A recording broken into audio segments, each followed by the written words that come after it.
Hi friends, welcome to my channel. இது போன்ற சுவாரஸ்யமான கதைகளை தெரிந்து கொள்ள மறக்காம நம்ம சேனலை சப்ஸ்கிரைப் பண்ணி பாருங்க. பக்கத்தில் இருக்க பெல் ஐக்கானையும் கிளிக் பண்ணிக்கோங்க. என் பெயர் சீதா.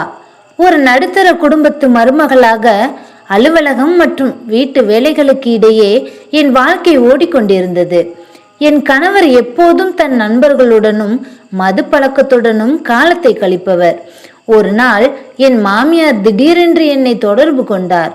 அப்போது சீதா, ஊர்ல இருக்கிற நம்ம சொத்து விஷயமா கொஞ்சம் நேர்ல போய் பார்த்துட்டு வரணும்னு, எனக்கு உடம்பு சரியில்லை, உன் கணவனோ எதற்கும் உதவ மாட்டான், அதனால நீயும் உன் மாமனாரும் மட்டும் ஊருக்கு போய் அந்த வேலைகளை முடித்து விட்டு வாங்க என்றார்.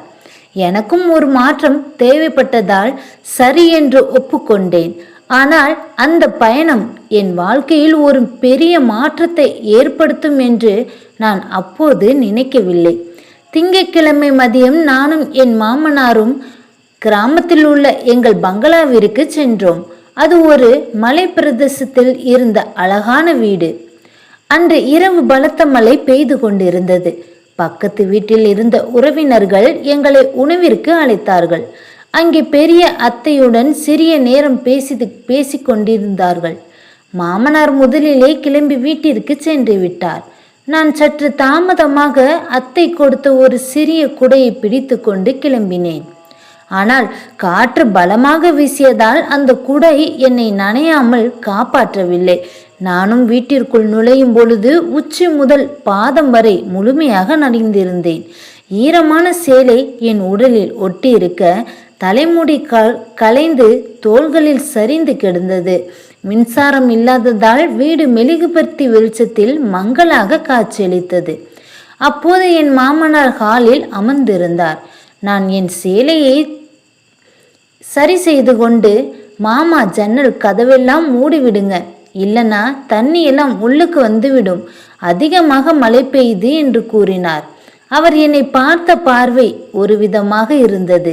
நனைந்த நிலையில் இருந்த என்னை அவர் மேலிருந்து கீழ் வரை உற்று பார்த்தார். அந்த பார்வையில் ஒருவித தவிப்பும் தெரிந்தது.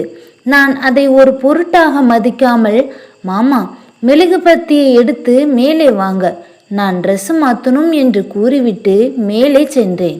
அறைக்குள் சென்று குளிக்கலாம் என்று பார்த்தால் அங்கே குழாய்கள் அனைத்தும் திறந்து தண்ணீர் கொட்டி கொண்டிருந்தது. அப்போது மாமா, சீக்கிரம் வாங்க, இங்க பாருங்க, குழாயெல்லாம் திறந்து கிடக்குது என்று பதட்டத்துடன் நான் கத்தினேன். அவர் உள்ளே வந்து குழாய்களை அடைக்க முயன்றார். அப்போது தற்செயலாக என் கை அவர் மீது பட்டது. மெழுகுபத்தி வெளிச்சத்தில் மழையின் சத்தத்திற்கு இடையே அந்த அறையில் ஒரு அமைதியாக நிலவியது. ஈரமான சேலையில் என்னை அவர் மௌனமாக பார்த்து கொண்டிருந்தார். அந்த மழை இரவு ஏதோ ஒரு ரகசியத்தை தனக்குள் ஒளித்து வைத்திருப்பதை போல எனக்கு தோன்றியிருந்தது. மெழுகுபத்தி வெளிச்சத்தில் அந்த அறையே ஒருவித மர்மமான சூழலில் இருந்தது. மழையில் நனைந்த என் மெல்லிய சேலை உடலோடு ஒட்டி இருக்க நானும் மாமாவுக்கு முன்னால் ஒருவித தயக்கத்துடன் நின்றேன். அப்போது மாமா சோபாவில் அமர்ந்து என்னை உற்று பார்த்து கொண்டிருந்தார். அவர் பார்வை என் மேல் இருப்பதை உணர்ந்த நான் அங்கிருந்து நகராமல், அப்போது அதே சாக்காக அந்த செருப்பின் வாரை கலற்ற முயற்சி செய்தேன். அது மிகவும் கடினமாக இருந்தது. நான் குனிந்து அதை சரி செய்யும் போது மாமாவின் மூச்சு காற்று வேகமாக எடுப்பதை என்னால் உணர முடிந்தது. அப்போது மாமா, இன்னைக்கு வேலை அதிகமோ, ரொம்ப களைப்பாக இருப்பீங்கள் போல என்று மெதுவாக கேட்டேன். அவர் தன் வேட்டியை சரி செய்து கொண்டே, இல்லை சீதா, வேலை இருந்ததுதான், ஆனா இந்த ஊர்காத்து மனசுக்கு ஏதோ ஒரு புது தெம்பை கொடுக்கிறது என்றார். அப்போது நான் அங்கேயே துணியை மாற்றுவது போல பாவனை செய்தேன். மற்றொரு புடவையை எடுத்து இருவருக்கும் இடையே இருந்த அந்த மௌனம் பல அர்த்தங்களையெல்லாம் சுமந்து நின்றது. நான் மௌன பேச்சை தொடங்கினேன். மாமா, உங்ககிட்ட ஒன்று கேட்கணும். என் கணவர் உங்க பையன், அவர் என்கிட்ட சரியா நடக்கிறதே இல்லை. எங்களுக்குள் ஒரு அந்யோன்யமே இல்லாம போயிருச்சு. நான் இந்த வீட்டில் வசதியாக இருக்கிறேன், ஆனா மனசுல சந்தோஷமே இல்லை மாமா என்று தாழ்ந்த குரலில் கூறினேன். அவர் அதிர்ச்சியுடன் என்னை பார்த்தார். நான் தொடர்ந்தேன், உங்கள் பையனுக்கு என் மேல் அக்கறையே இல்லையா? அவரால் எனக்கு கிடைக்க வேண்டிய எல்லா இல்லற வாழ்க்கை மகிழ்ச்சியும் எனக்கு கிடைக்கவில்லை. நீங்களும் சில நேரங்களால் என்னை ஒரு மாதிரியாக பார்க்கிறீர்கள். கவனித்தீர்களா? இன்னைக்கு கூட நீங்க புத்தகம் படிக்காம என்னை தான் பார்த்து கொண்டே இருந்தீர்கள் என்று ஒளிவு மறைவின்றி பேசினேன். மாமா ஒரு நிமிடம் பதற்றம் அடைந்தார். பின் மிகவும் நிதானமாக எழுந்து என் அருகில் வந்தார். அவர் முகம் தீவிரமாக மாறி இருந்தது. சீதா, நிறுத்து. நீ என்ன பேசி இருக்கேன்னு உனக்கு தெரியுமா என்று கம்பீரமாக கேட்டார். நான் பயந்து போய் தலை குனிந்தேன். அவர் என் தோளில் கையை வைத்து, சீதா, நீ இந்த வீட்டு மருமகள் இல்லை, என் பொண்ணு மாதிரி. உன் கணவன் செய்கிற தவறுக்கு நான் மன்னிப்பு கேட்டுக்கொள்கிறேன். ஆனால் உறவுகளில் இருந்தது புனிதமானது. நமக்குள் இருக்கிற இந்த மரியாதையை நாம் என்னைக்குமே இழக்கக்கூடாது. நீ மனசுல ஏதோ ஒரு குழப்பத்துல இருக்கேன்னு எனக்கு புரியுது. ஆனா தவறான எண்ணங்களுக்கு உன் மனசுல இடம் கொடுத்திடாதே என்றார். அவர் சொன்ன வார்த்தைகள் என் இதயத்தில் ஈட்டியை போல பாய்ந்தது. என் தவறான புரிதலாய் ஒரு புனிதமான உறவை கொச்சைப்படுத்தி விட்டேனே என்று நான் தலைகுனிகி நின்றேன். என்னை மன்னிச்சிடுங்க மாமா, நான் ஏதோ ஒரு ஆதங்கத்துல தப்பா பேசிவிட்டேன் என்று கூறி அவர் காலில் விழுது அழுதேன். எழுந்திரு சீதா, இனிமேல் உன் மனசுல இப்படிப்பட்ட எண்ணங்களே வரக்கூடாது. ஒரு குடும்பமாய் இருக்கிற நம்பிக்கையில்தான் வாழுது. உன் கணவன் கிட்ட நான் பேசி உன்னுடைய குறைகளையெல்லாம் சரி செய்கிறேன். நீ தைரியமாக இரு என்று ஆறுதலும் கூறினார். அன்று இரவு நான் ஒரு பெரிய பாடத்தை கற்றுக்கொண்டேன். வெளிப்படையான பேச்சு எவ்வளவு முக்கியம் என்பதையும் சில நேரங்களில் நாம் எதிர்கொள்ளும் முன் முடிவுகள் உறவுகளை எப்படி சிதைக்கக்கூடும் என்பதையும் உணர்ந்தேன். அதன் பிறகு என் குடும்பத்தின் கண்ணியத்தை காப்பேன் என்று எனக்குள் ஒரு உறுதியும் எடுத்தேன். மாமா கூறிய அந்த வார்த்தைகள் என் காதுகளில் மந்திரம் போல் ஒலித்து கொண்டிருந்தது. அன்று இரவு முழுவதும் எனக்கு தூக்கமே வரவில்லை. மழையின் சத்தம் ஓய்ந்து அதிகாலை பொழுது மெல்ல புலரத் தொடங்கியது. ஜன்னல் வழியாக வந்த அந்த குளிர்காற்று என் மனதில் இருந்த பாரத்தை குறைப்பது போலதான் எனக்கு தோன்றியது. காலை உணவின் போது மாமாவிடம் பேசவே எனக்கு கூச்சமாகத்தான் இருந்தது. ஆனால் அவரோ எதையும் மனதில் வைத்து கொள்ளாமல் மிகவும் இயல்பாகவே, சீதா, கிளம்பு, இன்னைக்கு சொத்து சம்பந்தமான வேலையெல்லாம் முடித்துவிட்டு நாளைக்கு நம்ம ஊருக்கு புறப்படலாம் என்றார். ஊருக்கு திரும்பும் வழியில் மாமா என்னிடம் மனம் விட்டு பேசினார். சீதா, ஒரு மனுஷன் வசதி வாய்ப்பு வந்ததும் சில நேரங்களில் வாழ்க்கையை கூட பிடிப்பதை இழந்து விடுகின்றான். என் பையனும் அப்படித்தான் தடுமாறி போயிருக்கிறான். ஆனால் ஒரு அப்பாவாக அவனை திருத்த வேண்டியது என்னுடைய கடமை. நான் ஊருக்கு போனதும் அவன் கிட்ட கண்டிப்பாய் பேசுகிறேன். உங்க 2 பேருக்கும் இடையில் இருக்கிற இடைவெளியை நான் குறைக்கிறேன் என்று அவர் என்னிடம் உறுதியளித்தார். நாங்கள் ஊர் வந்து சேர்ந்தவுடன் மாமா சொன்னது போலவே என் கணவரை தனியாக அழைத்து நீண்ட நேரம் பேசினார். ஒரு வழிகாட்டியாகவும் அவர் எடுத்து சொன்ன விஷயங்கள் என் கணவரின் கண்களை திறந்தது. அன்று மாலை என் கணவர் முதலாக தன் நண்பர்களை தவிர்த்துவிட்டு எனக்காக ஒரு பூக்கொத்துடன் மன்னிப்புடன் வீட்டிற்கு வந்தார். என்னை மன்னிச்சிடு சீதா, நான் என் பொறுப்புகளை மறந்து வாழ்ந்து விட்டேன். இனி நம்ம வாழ்க்கையை புதுசாக தொடங்கலாம் என்றார். அவர் கண் கலங்கியபடியே அந்த நொடிதான் நிஜமான மகிழ்ச்சியை உணர்ந்தேன். ஒரு தவறான பாதையில் செல்ல இருந்த என் எண்ணங்களை மாமாவின் முதிர்ச்சியும் நேர்மையும் நல்வழிப்படுத்தியிருந்தது. பல வருடங்கள் கழித்து இன்று என் கையை பிடித்து கொண்டு விளையாடும் என் மகளை பார்க்கும் பொழுது எனக்கு அந்த மலையிரவு தான் நினைவுக்கு வரும். அன்று நான் எடுத்த அந்த தவறான முடிவு மட்டும் நிறைவேறியிருந்தால் இன்று எவ்வளவோ அழகான ஒரு குடும்பம் எனக்கு கிடைத்திருக்காது. காலம் வேகமாக ஓடியது. அந்த மலையிரவு ஏற்படுத்திய தாக்கம் எங்கள் குடும்பத்தின் வேர்களை எல்லாம் பலுப்படுத்தியிருந்தது. என் கணவர் இப்போது பழைய ஆள் கிடையாது. குடிப்பழக்கத்தை முழுமையாக கைவிட்டு குடும்ப தொழிலில் தீவிரம் காட்ட தொடங்கிவிட்டார். எல்லாவற்றுக்கும் மேலாக என் மாமனார் அப்போது அவர் எங்கள் குடும்பத்தின் ஒரு பெரும் தூணாகவே வழிகாட்டியாகவும் தான் திகழ்ந்தார். ஒரு நாள் மாலை மாமா தோட்டத்தில் அமர்ந்து ஏதோ ஆழ்ந்த சிந்தனையில் இருந்தார். நான் அவருக்கு காஃபி கொண்டு போய் சென்றேன். என்னம்மா, என்ன மாமா என யோசனை என்று கேட்டேன். அவர் சிரித்து கொண்டே, ஒன்றும் இல்லை சீதா, அந்த பழைய மலையிரவு தான் எனக்கு ஞாபகம் வந்தது. அன்னைக்கு நீ ஒரு குழப்பத்தில் இருந்த, ஆனால் இன்னைக்கு அந்த குடும்பம் இருக்கிற நிலைமையை பார்க்கும்போது மனசுக்கு ரொம்ப நிறைவாக இருக்கு என்றார். நான் மெல்ல அவர் அருகில் அமர்ந்து, மாமா, அன்னைக்கு நீங்க என்னை தடுத்து நிறுத்தலைனா இன்னைக்கு நான் என்னவாகியிருப்பேனோ என்று நினைத்து பார்த்தால் எனக்கு கொஞ்சம் பயமாகத்தான் இருக்கிறது. ஒரு மனுஷனோட பலவீனம் அவனோட எண்ணங்களால் இருக்கிறதை எனக்கு புரிய வச்சிங்க. அப்போது என் கணவர் அங்கே வந்தார். அவர் கையில் ஒரு சிறிய பரிசு பெட்டியும் இருந்தது. இது உனக்காக சீதா என்று நீட்டினார். அதை பிரித்து பார்த்தபோது அதில் ஒரு அழகான வைர மூக்குத்தியும் இருந்தது. இது எதுக்கு என்று வியப்புடன் நான் கேட்டேன். இத்தனை வருஷம் நான் செஞ்ச தவறுகளை பொறுத்துக்கிட்டு எனக்காக நம் குடும்பத்துக்காகவும் காத்துக்கிட்டு இருந்த உனக்கு நான் செய்கிற சின்ன கைமாறுதான் இது. அது மட்டும் இல்லை சீதா, அடுத்த வாரம் நம்ம எல்லோரும் சேர்ந்து அந்த கிராமத்து பங்களாக்கு போக வேண்டும் என்றார். ஆனால் இப்போது சொத்து வேலையா இல்லை, ஒரு சின்ன சுற்றுலாவுக்காக என்றார் என் கணவர் உற்சாகமாக. நாங்கள் மீண்டும் அந்த மலைப்பகுதி வீட்டிற்கு சென்றபோது அதே ஜன்னல், அதே தோட்டம். ஆனால் இப்போது அங்கே பயமோ சந்தேகமோ இல்லை. அங்கே நிம்மதியான அமைதி மட்டுமே தான் இருந்தது. மாலையில் மழை பெய்ய தொடங்கிய போது அதே மாலை இரவு போல இருந்தாலும் இப்பொழுது நான் பயப்படவில்லை. ஜன்னல் வழியாக மலையை ரசித்தபடியே என் கணவர் மற்றும் மாமாவுடன் அமர்ந்து பேசி கொண்டிருந்தேன். உறவுகளில் வெளிப்படைத்தன்மை வந்த பிறகு அங்கே ஒளிவு மறைவுக்கோ அல்லது தவறான தூண்டுதலுக்கோ இடமில்லாமல் போனது. நாங்கள் பெற்ற அந்த பெண் குழந்தை அந்த வீட்டில் ஓடி விளையாடுவதை பார்க்கும் பொழுது ஒரு பெண்ணாக நான் அடைந்த வெற்றி இதுதான் என்று அன்று உணர்ந்தேன். அன்று மலைப்பகுதி சுற்றுலா முடிந்து திரும்பிய பிறகு எங்கள் வாழ்க்கை ஒரு தெளிந்த நீரோடியாக மாறியிருந்தது.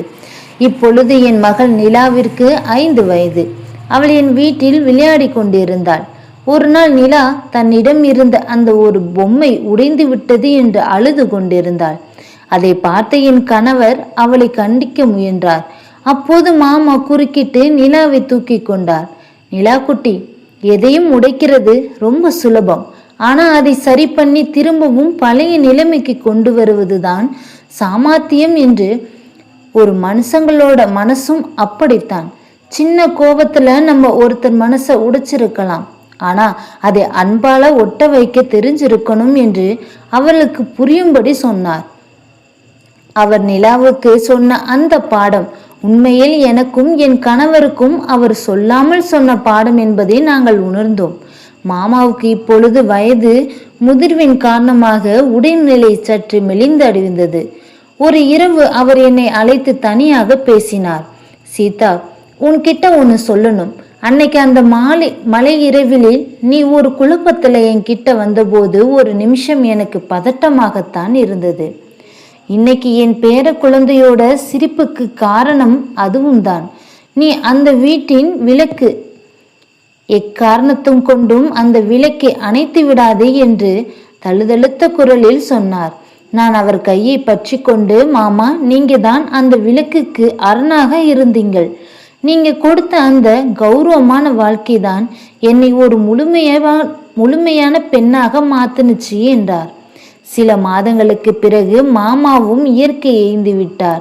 அவர் மறைந்த பிறகு அவர் விதைத்த அந்த நற்பண்புகள் எங்கள் வீட்டில் இன்றும் மனமாக வீசி கொண்டிருந்தது. அன்று நிலா வளர்ந்து பெரியவளாகிவிட்டாள். அவளுக்கு ஒரு தம்பி இருக்கின்றான். இருவருக்கும் நான் சொல்லும் ஒரே அறிவுரை இது மட்டும்தான். வாழ்க்கையில் வசதி வாய்ப்பு எல்லாம் வரும் போகும், ஆனா ஒருத்தர் மேல ஒருத்தர் வச்சிருக்க மரியாதையும் நேர்மையும் ஒழுக்கமும் தான் பாரம்பரியமோட கௌரவத்தை சேர்ந்தது என்றார்.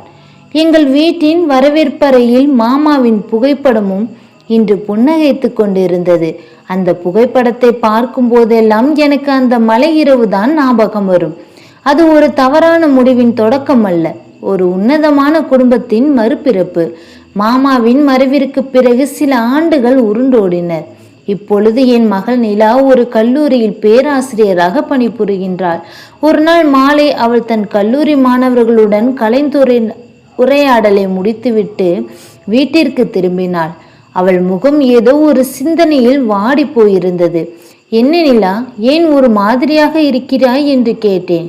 நிலா என் அருகில் அமர்ந்து, அம்மா, இன்னைக்கு என் வகுப்புல ஒரு பொண்ணு வந்தா. அவ தன் குடும்பத்துல இருக்கிற பிரச்சனையெல்லாம் ரொம்ப உடைஞ்சு போயிருக்கிறாளாம். தவறான சில முடிவுகளை எடுக்க துணிஞ்சிட்டா. அவளுக்கு எப்படி புரிய வைக்கிறதுன்னு எனக்கு ஒன்றும் புரியலம்மா என்று வருத்தத்துடன் சொன்னாள்.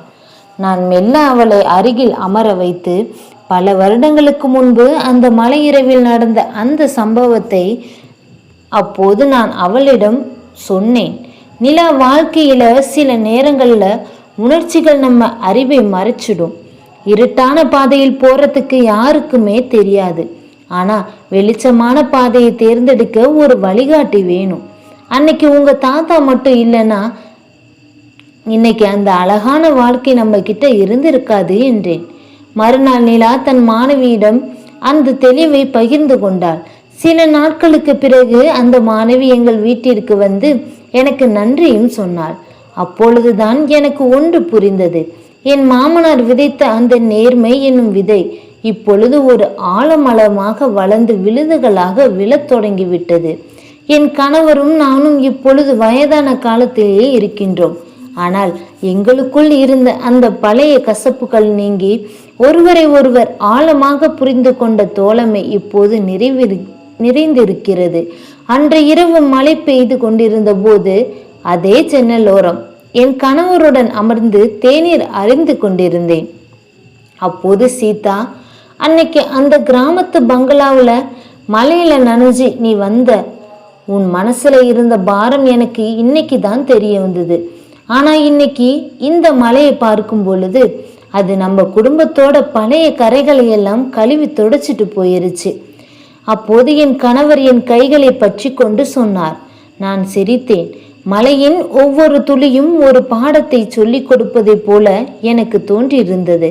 உறவுகள் என்பது வெறும் சடங்குகள் அல்ல, அவை ஒருவருக்கொருவர் கொடுக்கும் கௌரவம் மற்றும் பாதுகாப்பின் அடையாளம். எங்கள் குடும்ப வரலாறு இப்பொழுது ஒரு புதிய அத்தியாயத்தை நோக்கி நகர்கின்றது. நிலாவின் திருமணமும் முடிவாகி உள்ளது. அவளுக்கு நான் கொடுக்கும் ஒரே சீதனம் என்னவென்றால் அவளுடைய தாத்தா எனக்கு கொடுத்த அந்த மரியாதையும் நேர்மையும் ஒழுக்கமும் மட்டும்தான். காலத்தின் சக்கரம் சுழன்று நிலாவின் திருமணம் நாளும் வந்து விட்டது. எங்கள் குடும்பமே மகிழ்ச்சியில் திளைத்திருந்தது. நிலாவுக்கு பார்க்கப்பட்ட மாப்பிள்ளை ஒரு மருத்துவர், மிக்க நல்ல குணம் உள்ளவர். திருமண வேலைகளுக்கு நடுவே நான் நிலாவின் அறைக்கு சென்றேன். அவள் திருமண புடையை அணிந்து கொண்டு கண்ணாடி முன் நின்று கொண்டிருந்தாள்.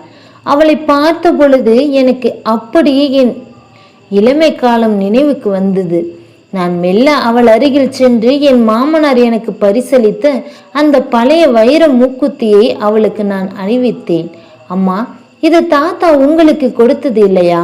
இதை உங்ககிட்டயே இருக்கட்டுமா என்றார். நிலா தயக்கத்துடன் அவளது கைகளை பற்றி கொண்டு, நிலா, இது வெறும் நகை இல்லை, இது இந்த குடும்பத்தோடைய கௌரவம். அன்று ஒரு மலையெறிவில் நான் தடுமாறிய போது உங்கள் தாத்தா எனக்கு கொடுத்த மிக பெரிய சொத்து. இந்த நம்பிக்கை, அதை தான் நான் இன்னைக்கு உனக்கு சீதனமாக கொடுக்கின்றேன்.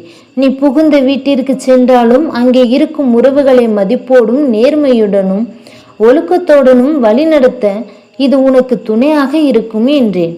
திருமண மண்டபத்தில் சடங்குகளை நடந்து கொண்டிருந்த போது என் கணவர் நிலாவின் கையையும் பிடித்துவிட்டு மாப்பிள்ளையிடம் ஒப்படைக்கும் போது அவர் கண்கள் கலங்கினர். அவர் என் பக்கம் திரும்பி மௌனமாக சொன்னார், சீதா, அன்னைக்கு உங்க மாமனார் என்னை நல்வழிப்படுத்தலைன்னா இன்னைக்கு என் மகளோட இந்த திருமணத்தை நடத்தி வைக்கிற தகுதி கூட எனக்கு இருந்திருக்காது. இந்த நிமிஷம் அவரை நான் ரொம்பவே தேடுகின்றேன் என்றார். திருமணம் இனிதே முடிந்தது. நிலா புகுந்த வீட்டிற்கு புறப்படும் பொழுது வாசலில் அதே போன்ற ஒரு மழை பெய்ய தொடங்கியது.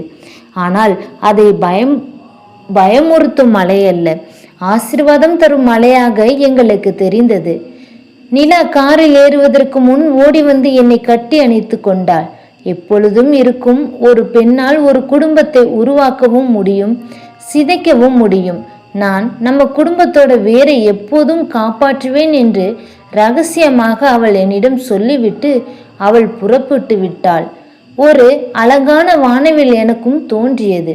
என் வாழ்க்கை ஒரு முழு வட்டத்தை அடைந்த பிறகு எனக்குள் பல தவறுகளை சரி செய்து இப்போது என் வாழ்க்கை நல்ல நிலையில் இருந்திருக்கிறது. என் நிலாவின் ஒவ்வொரு முடிவையும் நான் தேர்ந்தெடுத்து தான் எடுத்தேன். அதன் பிறகு நிலா சென்ற பிறகு வீடு மீண்டும் அமைதியானது. ஆனால் அந்த அமைதியில் ஒரு பெரும் நிறைவு இருந்தது. நானும் என் கணவரும் இப்போது எங்களின் அந்த பழைய கிராமத்து பங்களாவிலேயே நிரந்தரமாக தங்க முடிவு செய்தோம்.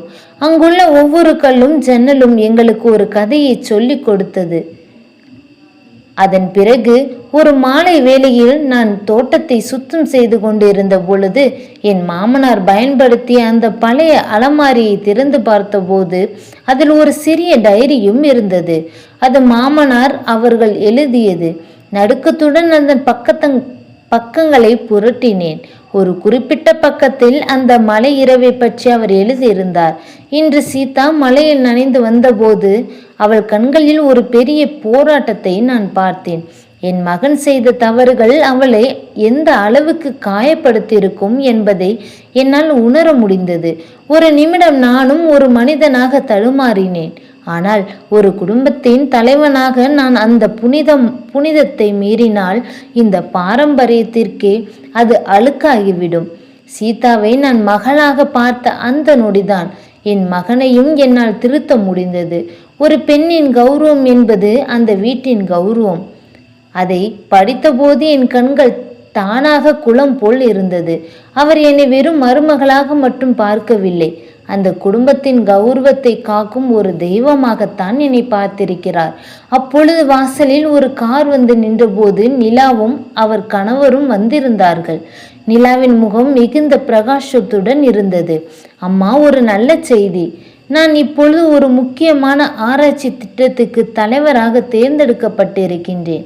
அதுவும் பெண்களுக்கு எதிரான வன்முறைகளை தடுத்து அவர்களுக்கு மனரீதியான தைரியத்தை கொடுக்கிற திட்டம் என்றாள். எனக்கு பெருமையாக இருந்தது. என் கணவர் நிலாவை தட்டி கொடுத்தார். உன் தாத்தா இருக்கிறதா, ரொம்ப சந்தோஷப்பட்டிருப்பார். நிலா, அவர் விதைத்த நேர்மை இன்னைக்கு ஒரு சமூகத்திற்கே பயன்பட போகுது என்றார். அன்று இரவு அதே மெழுகுபத்தி வெளிச்சத்தில் நாங்கள் அனைவரும் ஒன்றாக அமர்ந்து பேசிக்கொண்டிருந்தோம். அந்த பழைய பங்களா இப்பொழுது ஒரு மர்மமான இடமாக தெரியவில்லை. உறவுகளில் சில நேரங்களில் சலனங்கள் வரலாம், ஈர்ப்புகளும் வரலாம், அல்லது பெரும் சண்டைகள் எல்லாம் வரலாம். ஆனால் நம்மை நாமே நிதானப்படுத்தி கொண்டு தர்மம் மற்றும் கௌரவம் என்ற பாதையில் பயணித்தால் காலம் நம்மை ஒரு வெற்றியாளராக மாற்றும். இந்த கதை பிடிச்சிருந்துச்சு அப்படின்னா லைக் அண்ட் ஷேர் பண்ணுங்க. கீழே இருக்க கமெண்ட் பாக்ஸில் உங்களுடைய கருத்துக்களை பதிவிடுங்க. நன்றி.